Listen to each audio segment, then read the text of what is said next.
தமிழக வரலாறு அப்படின்னாவே நம்ம மூவேந்தர்கள் தான் இருப்பாங்க. பாண்டியர்கள் வந்து எப்படி தொன்மையான குடின்னு நம்ம சொல்கிறோம்.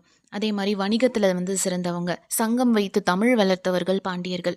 அதே மாதிரி வீரத்தில் வந்து நம்ம சோழர்களை அடிச்சுக்கிறதுக்கு ஆளே கிடையாது. சோழர்களுடைய போர் திறமையாக இருக்கட்டும், படை பலமாக இருக்கட்டும், அதில் வந்து இவங்களுக்கு இணை வந்து பாண்டியர்கள் தான். பாண்டியர்களுக்கு இணை வந்து சோழர்கள் மட்டும்தான். இவங்க ரெண்டு பேருமே ஒன்றா இருந்திருந்தா தமிழக வரலாறே வந்து மாறி போயிருக்கும் அப்படின்றது தான் உண்மை. 2 பேருமே சிறப்பா ஆட்சி செஞ்சுட்டு இருந்த நேரத்தில தான் களப்பிரர்கள் வந்து உள்ள வராங்க. களப்பிரர்கள் வந்து உள்ள வந்து கிட்டத்தட்ட 300 வருஷம் வந்து தமிழகத்த ஆட்சி செஞ்சாங்க அப்படின்னு சொல்லலாம். அது வந்து தமிழகத்தோட இருண்ட காலம் அப்படின்னும் சொல்றாங்க.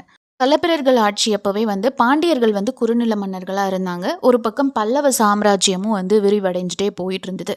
ஆனா சேரர்களும் சோழர்களும் எங்க இருந்தாங்க? அவங்களுடைய அடையாளமே தெரியாம போயிடுச்சு. களப்பிரர்களை வீழ்த்தினது வந்து கடுங்கோன் அப்படின்ற ஒரு பாண்டிய மன்னனும், சிம்ம விஷ்ணு அப்படின்ற ஒரு பல்லவ மன்னனும் தான் வீழ்த்துறாங்க. ஆனா சோழர்கள் வந்து இதிலிருந்து மீண்டு வரவே 600 வருஷம் ஆச்சு.